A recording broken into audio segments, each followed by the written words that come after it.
Bismillahirrahmanirrahim. Bismillahi wa bihamdih. Assalamualaikum warahmatullahi wabarakatuh. Alhamdulillahi rabbil alamin. Wal aqibatu lil muttaqin. Wala udwana illa ala zalimin.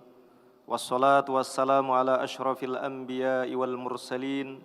Nabina wa rasulina wa maulana Muhammadi wa ala alihi wa ashabihil kirami ajma'in. Qala Allah Ta'ala fi kitabihil karim. A'udzu billahi minasy syaithanir rajim. Wa idz qala rabbuka lil malaikati inni ja'ilun fil ardi khalifah.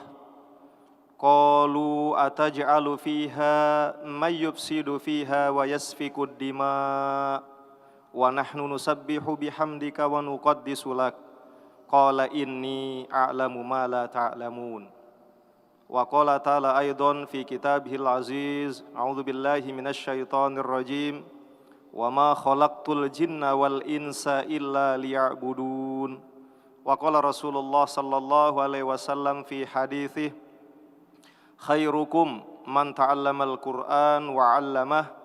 Wa qala alaihi salatu wassalam aidan, ittaqun nara walau bi syikki tamrah. Faman lam yajid fabi kalimatin thayyibah. Hadis sahih. Amma ba'd. Al-mukarramun, hadirin hadirat, segenap jamaah salat maghrib di Masjid Raya Hubul Waton Islamic Center Provinsi Nusa Tenggara Barat yang dimuliakan oleh Allah. Alhamdulillah wa syukrulillah, tiada kata, tiada iktibar, tiada ungkapan, ekspresi yang paling pantas kita sampaikan pada malam yang penuh barokah ini, melainkan senantiasa kita terus bersyukur kehadirat Allah Azza wa Jalla atas limpahan rahmat dan karunia-Nya hingga pada malam Ahad yang penuh barokah ini, malam Ahad tanggal 17 Oktober 2020 Miladiyah atau bertepatan dengan 1 Rabiul Awal 1442 Hijriyah. Kita masih diberi kesehatan oleh Allah Subhanahu wa taala.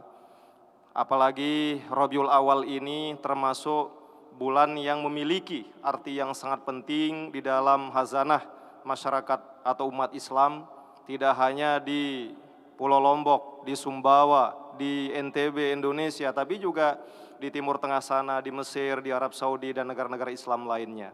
Sebab Rabiul Awal ini diingatkan kita bahwa telah lahir atau bulan itulah bulan lahirnya seorang nabi, penutup dari segala atau dari semua para nabi dan rasul, pembawa risalah Islamiyah yang menyempurnakan dari ajaran-ajaran tauhid sejak zaman Nabi Adam hingga Nabi Isa. Dialah Nabi besar Muhammad sallallahu alaihi wasallam. Dan mudah-mudahan kita semua yang hadir ini dan diberi umur hingga malam ini tetap diberikan keberkahan oleh Allah Subhanahu wa taala, yang diantaranya karena kita memuliakan baginda Rasul Muhammad sallallahu alaihi wasallam. Mudah-mudahan juga kita berharap para jamaah hari ini sampai saat ini, ketika seluruh umat manusia masih memikirkan tentang kesehatan yang mengganggu, yang telah berdampak pada seluruh aspek kehidupan, terutama pada aspek ekonomi, termasuk politik, sosial dan sebagainya, yakni karena adanya penyakit COVID-19.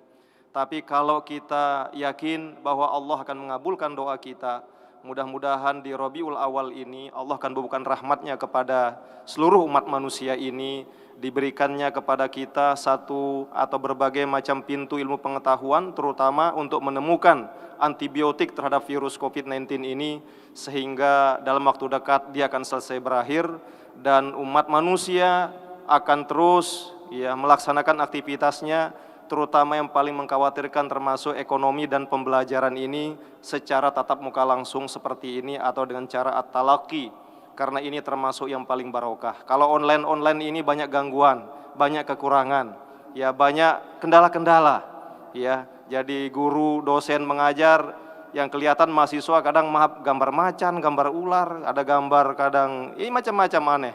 Ternyata mereka juga mungkin tidur sambil ini, jadi nggak ada berkah ilmu itu.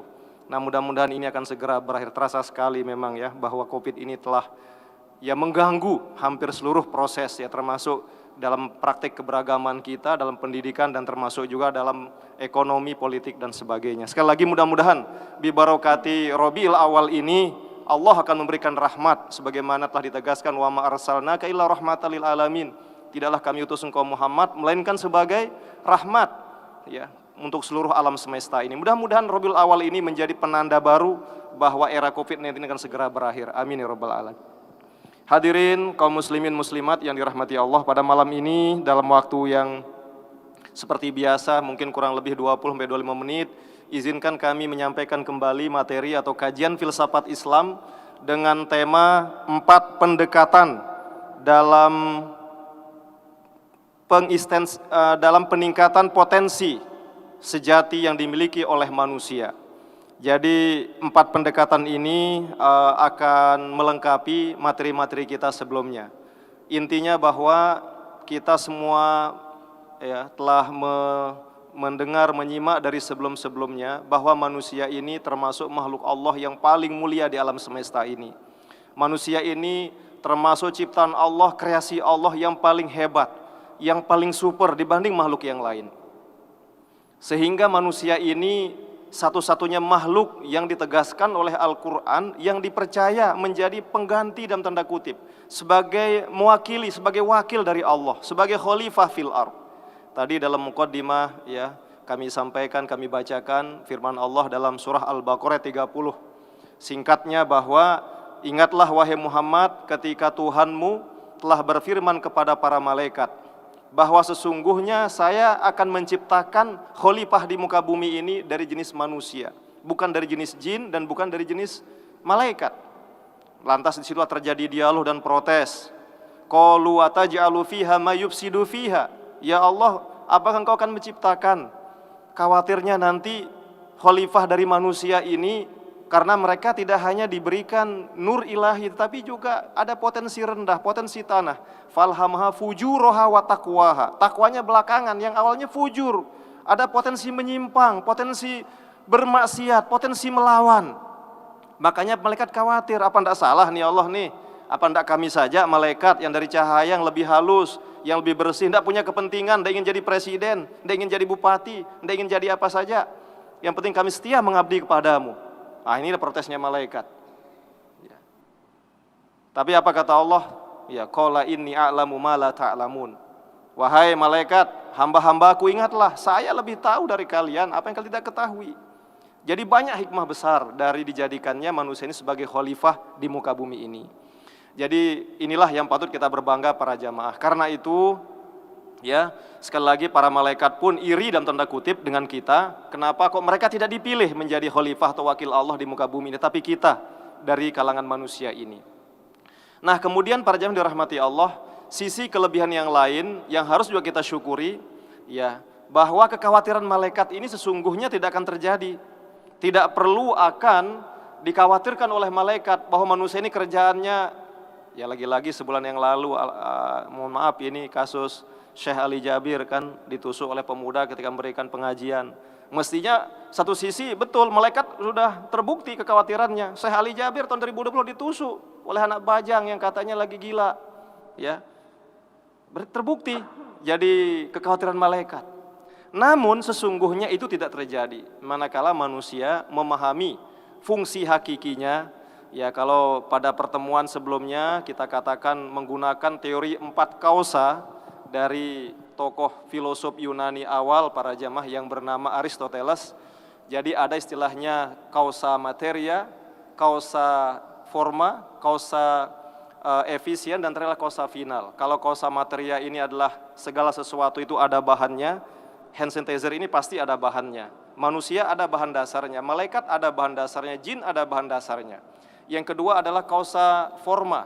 Bahan dasar ini akan menjadi sebuah makhluk, sebuah benda sesuai dengan bentuk, dengan menjadi kodrat benda itu. Ya, kalau air putih ya seperti inilah bentuknya. Kalau misalnya sarung ya seperti ini, padahal bahan dasarnya sama, dan karpet. Kalau ada orang mengatakan karpet inilah sarung, pasti salah. Kenapa? Ini adalah karpet bentuknya walaupun sama-sama dari kain.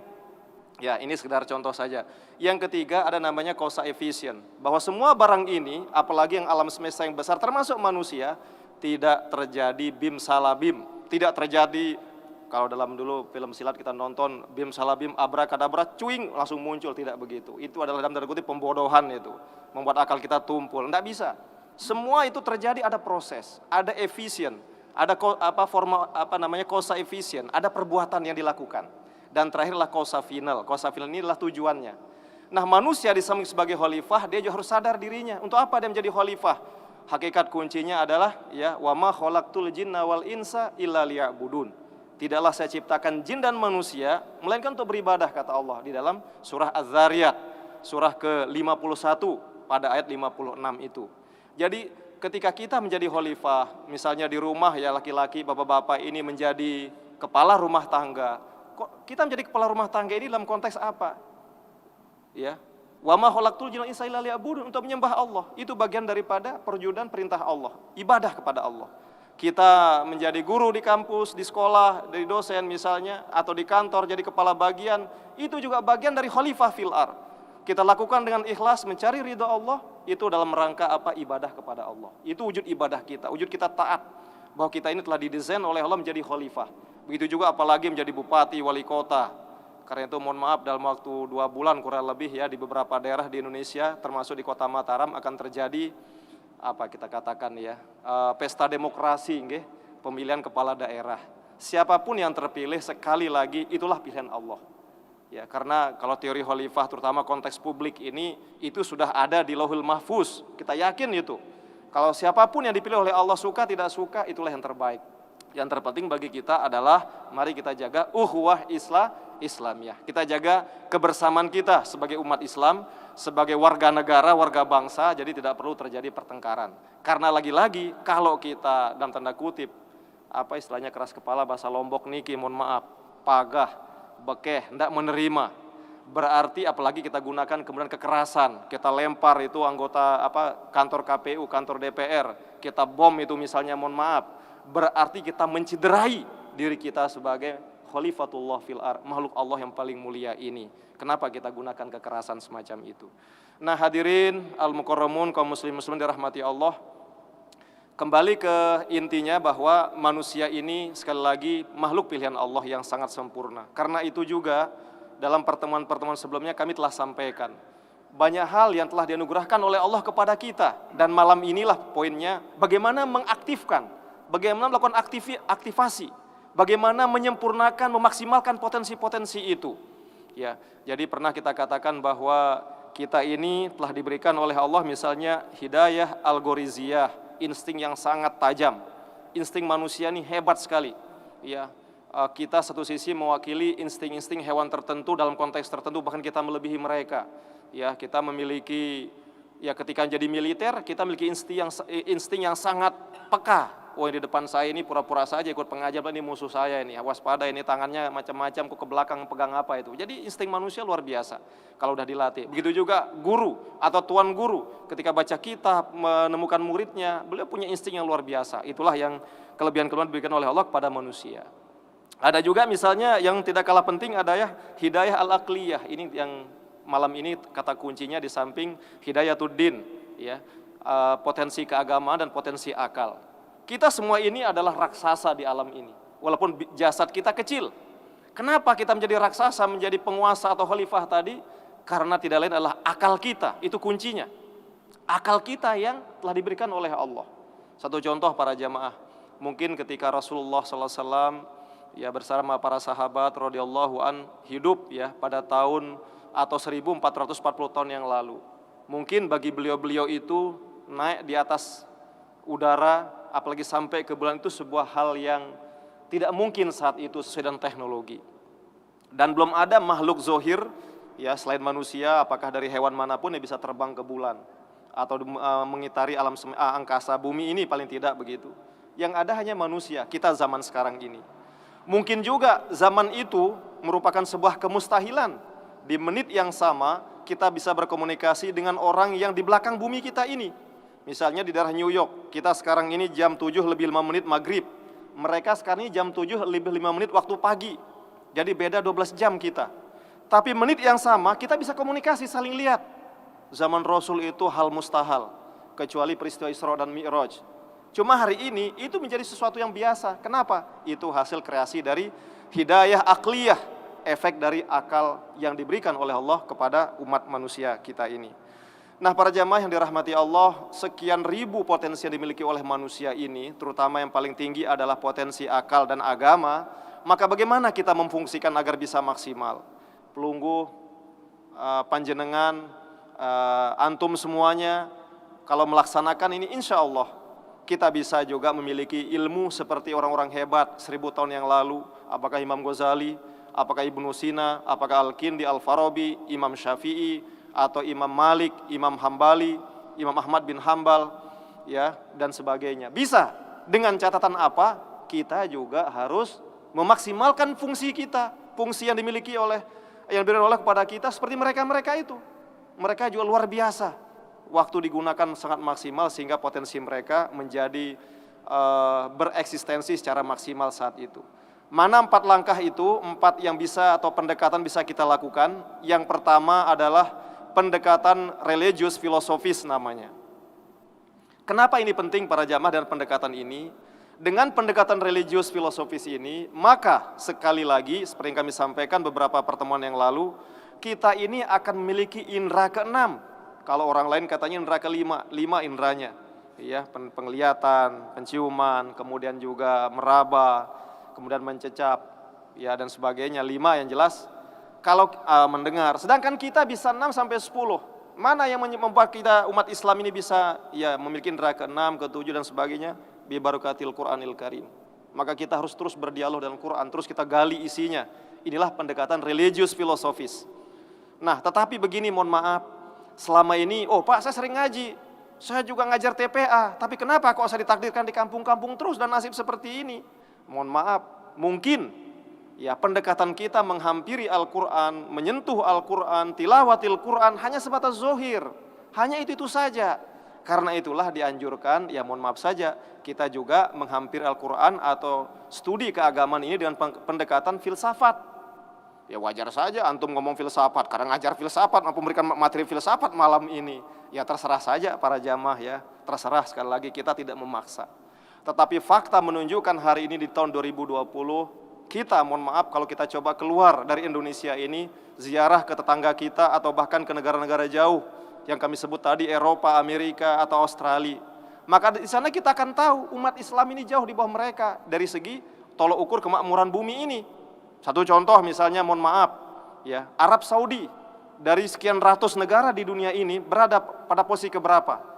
Kalau kami tidak salah dalam sensus sebelumnya, Arab Saudi ini berada pada posisi 90-an dari hampir 250-an negara. 90 Arab Saudi saja yang menjadi tolok ukur kita. Karena realnya dia lebih mahal mana sama rupiah coba? Ya lebih mahal real kan, 1 real sama dengan 3.500 atau mungkin sekarang 4.000 rupiah begitu. Arab Saudi saja 90 urutannya.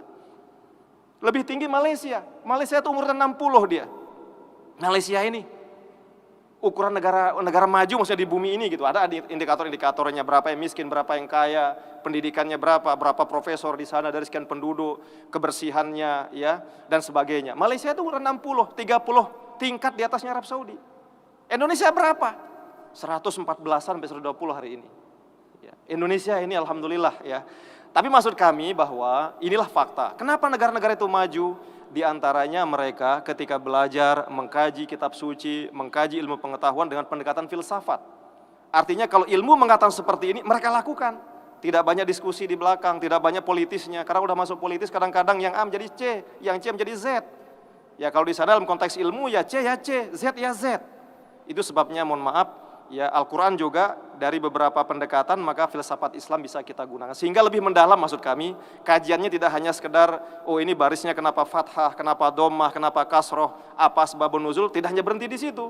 Tetapi aspek-aspek ilmu pengetahuan, aspek-aspek peningkatan potensi manusia sudah dijabarkan dalam Al-Quran, tinggal kita gali jauh lebih jauh lagi.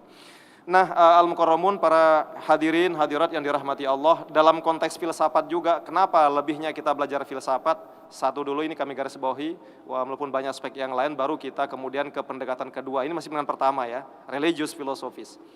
Kenapa juga penting kita melakukan atau meningkatkan potensi kita diantaranya dengan coba belajar filsafat? Karena belajar filsafat, mohon maaf, sama dengan kita belajar sejarah ilmu. Sekali lagi, belajar filsafat, apalagi kita syukuri filsafat Islam yang filsafat ini sudah dibingkai dengan ruh spirit Al-Quran. Ini sama dengan kita belajar sejarah ilmu. Maksudnya gimana? Filsafat itu sendiri, ya banyak yang mengatakan lahir di Yunani sana, di daratan Eropa, di Yunani. Siapa yang mencetuskan kata filsafat? Banyak pakar sepakat yang mencetuskan kata filsafat, misalnya Pitagoras. Hidupnya 600 tahun sebelum Masehi, sebelum lahirnya Nabi Isa alaihissalam. Rasulullah kapan lahirnya? Kalau menurut ahli sufi-sufi tarekat tingkat tinggi, sebelum lahir alam ini sudah ada Nur Muhammad. Tapi sekarang ukuran kita ukuran duniawi, akte kelahiran dalam tanda kutip. Misalnya Tuan Guru Pak Ahina ini, semua pelungguh-pelungguh ini, berapa umurnya sekarang? 60 tahun. Loh kapan? Apa ukurannya? Ya akte kelahiran saya. Dari tahun berapa sebelumnya, ketemulah 2020 60 tahun. Rasulullah SAW, ya beliau lahir kurang lebih 20 April tahun 571 Masehi. Berarti dibanding dengan Pitagoras ini, si Pitagoras ini penemu istilah filsafat, itu ya lahir kurang lebih ya berarti sekitar 1171 tahun sebelum Nabi Muhammad. 1571 tahun sebelum lahirnya baginda Nabi, si Pitagoras ini. Kemudian kita fikih, kapan lahirnya? Apakah ada, ketika Rasul hidup, ya sampai beliau wafat usia 63 tahun, 63 tahun, kitab-kitab tafsir, kitab hadis, ada enggak zaman Rasul? Tidak ada. Supaya kita tahu sejarah ilmu Islam juga. Itu makanya kita belajar filsafat, biar kita, oh ternyata kitab-kitab ini bukan ada sejak zaman Rasul gitu ya. Tapi setelah Rasul wafat, bahkan setelah sahabat wafat, terutama paling banyak itu tabi'in dan tabi'in, itu paling banyak berkembangnya, terutama pada akhir dinasti Umayyah dan awal dinasti Abbasiyah para jamaah. Artinya apa? Dengan ini kita tahu ilmu ini, sehingga ketika kita dengar ada ilmu lagi yang lain, kita tidak cepat mengkafirkan, menyalahkan orang. Berarti kita ini tidak belajar sejarah ilmu dalam Islam. Mohon maaf. Makanya dengan kita tahu sejarah ini kelebihannya juga, ya filsafat sejarah juga. Oh kenapa sekarang ada kelompok Islam yang keras begini-begini? Oh dia lahirnya kapan? Oh bersamaan lahirnya negara di Timur Tengah misalnya tahun 1924 Masehi ya, atau hampir 80 tahun yang lalu misalnya seperti itu. Kita tahu sejarahnya, makanya itu pentingnya juga supaya kita tidak buta melihat ilmu yang berkembang hari ini. Jadi kita tahu posisi kita di mana begitu. Inilah kelebihan, mohon maaf, pendekatan religious philosophy, sehingga potensi umat Islam ini akan terpanggil untuk dikaji lagi, untuk diikuti, ditulis, disebarluaskan, sehingga peradaban Islam ini akan bisa kembali ke golden age atau era kemasannya seperti zaman-zaman para khalifah 4, kemudian juga dinasti Umayyah dan Abbasiyah 1000 tahun yang lalu kurang lebih semacam itu. Al-Mukarramun yang dirahmati Allah, sebelum kami sampaikan yang berikutnya, izinkan kami menyampaikan satu kisah, biar tidak terus serius lagi ini. Kisah ini terjadi pada zaman sahabat. Pada zaman sahabat, ada sahabat yang ketika akan berakhir hidupnya atau berada dalam naza, ya, sakratul maut, ya, sahabat ini belum meninggal sehingga dia mengeluarkan 3 kata di ujung kematiannya atau ujung wafatnya. Yang pertama, sahabat ini bolak-balik kepalanya mengatakan apa? Seandainya lebih baru, katanya. Seandainya lebih baru. Habis itu ganti lagi, enggak lagi bilang seandainya lebih baru. Seandainya lebih jauh. Seandainya lebih jauh. Nah, yang ketiga, sahabat ini mengatakan seandainya lebih banyak, seandainya lebih banyak. Seandainya lebih baru, seandainya lebih jauh, seandainya lebih luwe. Setelah selesai mengatakan seandainya lebih luwe ini, ya mengucapkan syahadat dan meninggal sahabat ini. Cerita pendeknya, sahabat ini dibawa ke pemakaman dan selesai, para sahabat yang lain, bahasa sekarang ini apa ya, kayak penasaran gitu, kepo para sahabat yang lain. Ya Rasul, kami tidak mau pulang ini. Tolong jelaskan, karena engkau memiliki kekuatan akal yang luar biasa, bisa berkomunikasi dengan para malaikat, terutama Jibril, Ruhul Kudus, dengan wahyu.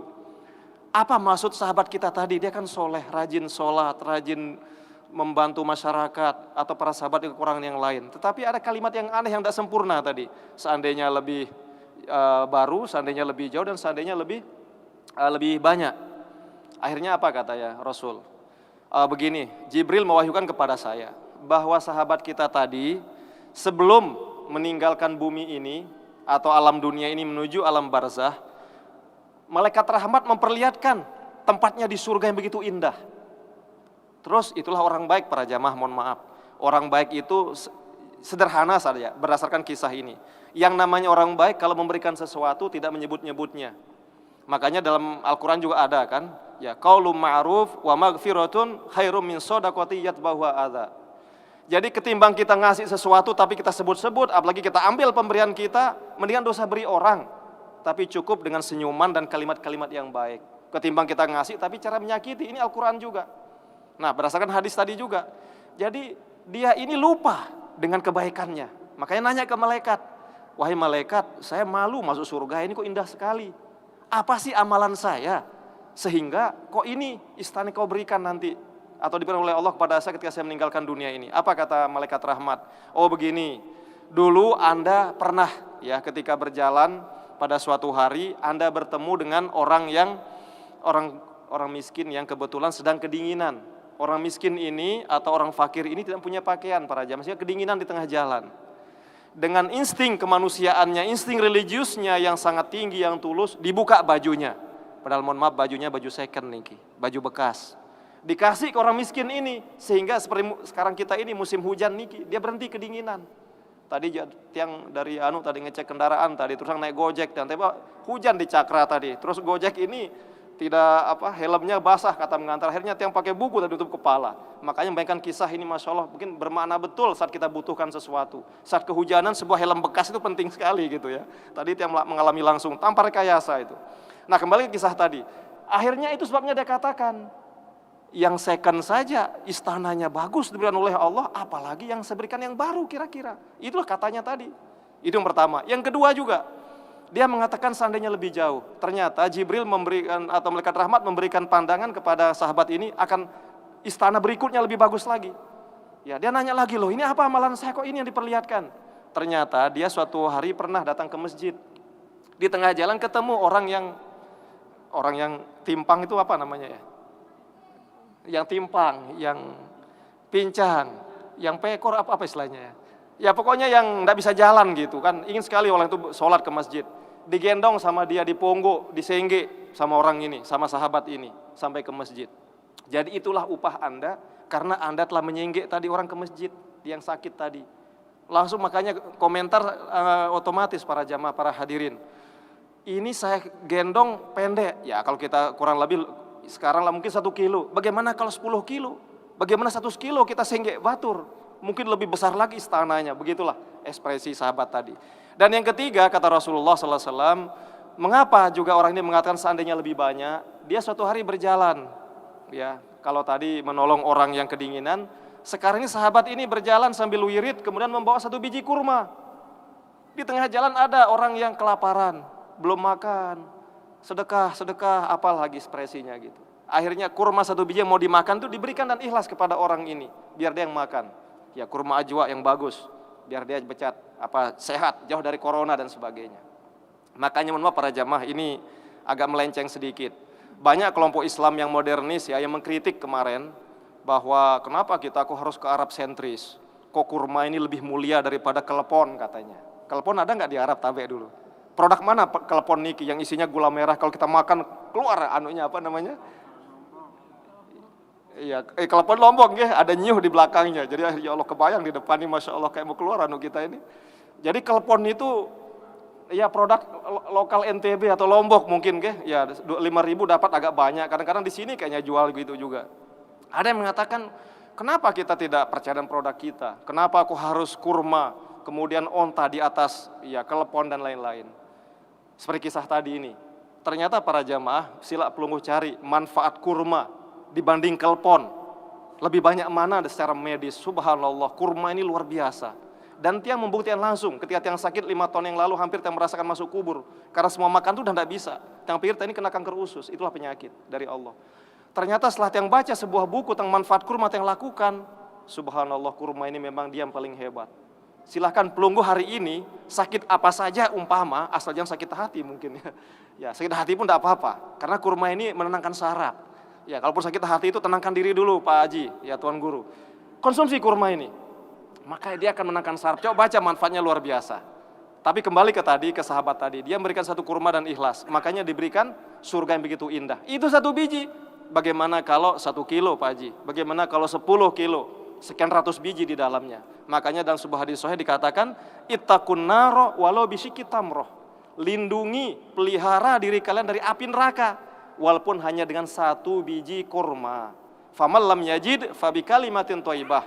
Namun ketika dia diminta tidak punya kurma sama sekali, seperti tadi kata baginda Rasul, gunakan kata-kata sopan untuk menolak seseorang.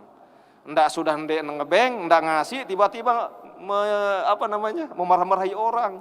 Kamu doang ngendeng dengan nonek, kurang ajar, kamu belum awak apa boleh, tolai mulu ke Jagor marah misalnya begitu kan. Udah ndak ngasih, dikasih juga orang kata-kata yang buruk, berarti 2 kelemahannya. Ya, jadi ini harus kita sekedar waspada saja. Baik, al-mukarramun yang dirahmati Allah, karena waktu, ini pendekatan pertama aja udah berapa menit ini. Nah, yang kedua singkat, ada namanya pendekatan yang sifatnya kronologis. Intinya bahwa kalau kita mengajari atau belajar, prinsipnya maka kita secara bertahap. Jangan belajar, niatnya belajar agama, Al-Quran, ataupun buku filsafat seperti tadi, karena tertarik misalnya dengan penjelasan Niki, tiba-tiba satu malam mau dihafal 10 bab. Besok-besok tidak bangun-bangun, dia masuk diduga corona karena sesak napas. Ya. Jadi belajar ilmu itu ya 1 paragraf bisa, yang penting continue. Ya, sedikit tetapi continue. Jangan banyak, habis itu berhenti setahun seumur hidup misalnya. Apalagi tadi, dan para ulama-ulama dulu subhanallah, belajar pun tidak memaksa diri, tapi continue dan memohon pertolongan ridho dari Allah subhanahu wa ta'ala. Kemudian yang ketiga, tidak kalah penting para jamaah, ada namanya pendekatan fungsional. Ya, mohon maaf, dengan fungsional ini artinya apa? Mari kita membangun tekad bahwa kita akan mengaktifkan potensi-potensi yang diberikan Allah kepada kita. Apakah kita sebagai khalifah fil ardh, ataupun juga tadi sebagai Abdullah hamba Allah yang ditugaskan untuk beribadah dalam dimensi yang sangat luas. Ya, jangan kita istilahnya dalam tanda kutip, bahasa para filosof dulu itu, kita ini tidur dalam sadar. Ini kita enggak tidur sekarang ini. Apa arti tidur dalam sadar ini? Ya pokoknya slow hidup ini, alur wah. Lem aku jari dengan sugih-sugih, lem aku jari gubernur-gubernur, lem aku jari dengan sukses-sukses. Pokoknya nek nyantai hidup ini, slow man, slow brother, katanya begitu. Nah, ini yang tidak boleh kita lakukan. Artinya apa? Dengan pendekatan fungsional ini maka kita akan bisa memulai belajar itu ya, untuk mengaktifkan potensi-potensi yang diberikan. Misalnya apakah dengan potensi ilmu pengetahuannya atau potensi kemasyarakatannya. Dan yang keempat, yang terakhir, karena waktu sudah habis, al-mukarramun, kaitannya dengan cerita yang tadi sahabat tadi. Jadi menggunakan pendekatan sosial namanya ini. Pendekatan sosial ini kenapa penting di sini? Karena begini, kita ini tidak hanya mendapatkan ilmu dari majelis ta'lim, tidak hanya mendapatkan ilmu dari apa istilahnya bangku sekolah, bangku kuliah, tapi dengan bergaul di masyarakat, berkenalan dengan Pak RT, berkenalan dengan Pak RW, berkenalan dengan ustadz di kampung kita, dengan guru-guru kita di masyarakat, banyak ilmu bisa kita pelajari. Loh, dia kan ada kekurangannya. Kekurangannya jadi bahan agar kita sempurnakan ketika kita menggantikan mereka. Karena itulah sekali lagi kemasyarakatan ini penting. Dan sebagai penutup, intinya para jamaah yang dirahmati Allah, orang masuk surga boleh jadi, walaupun bukan berarti ini memundurkan semangat kita, bukan selamanya boleh jadi kita masuk surga itu tidak karena sholat kita, tapi seperti sahabat tadi, karena sumbangan kita, walaupun baju bekas, selama itu ikhlas untuk membantu dan bermanfaat, walaupun sebiji kurma, itu yang membuat kita masuk surga dan mendapat ridhonya Allah subhanahu wa ta'ala.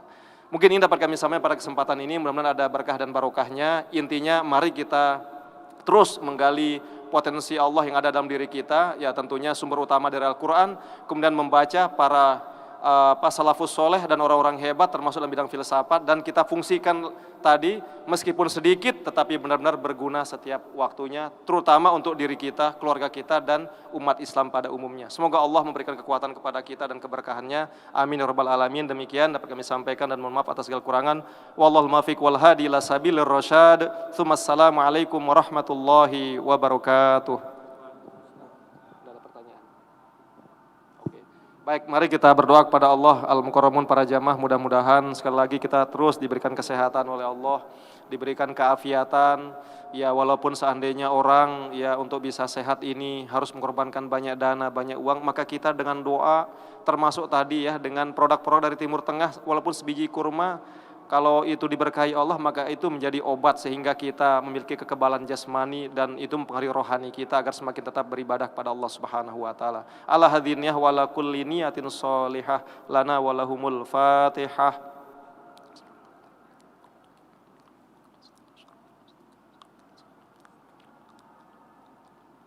Na'udzubillahi minasyaitonir rajim. Bismillahirrahmanirrahim. Alhamdulillah rabbil alamin. Nahmaduka ya Allah hamdal hamidin, hamdal radin, hamdal muhsinin, hamdal muttaqin, hamdal mustaghfirin bil ashar, hamda yuwafi ni'amahu wa yukafi'u mazidah. Ya Rabbana, ya Allah, ya Rahman, ya Rahim. Lakal hamdu wa lakas syukru kama yanbaghi li jalali wajhikal karim wa li azimi sultanik. Allahumma shalli ala Muhammadin fil awwalin wal akhirin wa sallim radhiyallahu tabaraka wa ta'ala an sadatina ashabi sayyidina Rasulillah ajma'in. Allahumma inna nas'aluka ridhaka wal jannah wa na'udzu bika min sakhatika wan nar. Allahumma tawwil a'marana wa sahhih ajsadana wa nawwir qulubana wa thabbit imanana wa ahsin a'malana wa wassi' arzaqana wa ilal khairi qarribna wa nisyarri ab'idna waqdi hawaijana fid dini wad dunya wal akhirah innaka ala kulli syai'in qadir. Allahumma anfa'na bima 'allamtana wa 'allimna bima yanfa'una. Allahumma nas'aluka khairal hadhil lailah nasraha wa fathaha wa nuraha barakataha wa hudaha wa na'udzubika min syarri hadhil lailah syarri ma fiha wa ma ba'daha bi rahmatika arhamar rahimin. Rabbana atina fid dunya hasanah wa fil akhirati hasanah wa qina adzabannar. Walhamdulillahi rabbil alamin bi barakati suratil Fatihah.